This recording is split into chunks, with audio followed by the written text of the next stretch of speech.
విషయాన్ని అర్థం చేసుకోండి.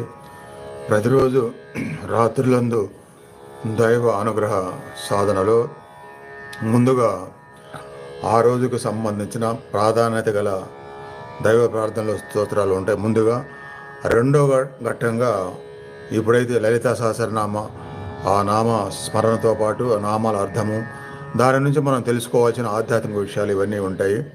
మూడో ఘట్టం కిందగా ఒక పారాయణ ఉంటుంది. ఆ పారాయణలో ఇంతకుముందు మనము గురు దత్తాత్రేయ కంప్లీట్ అయింది.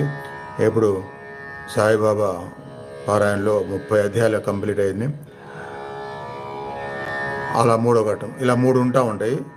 మూడిటి తర్వాత అందరికీ ఆ దైవ శక్తి రావాలని, దైవ అనుగ్రహం రావాలని ప్రార్థనతో ఉండే ఓంకార డిస్టెన్షన్ హీలింగ్ ఉంటుంది. శక్తి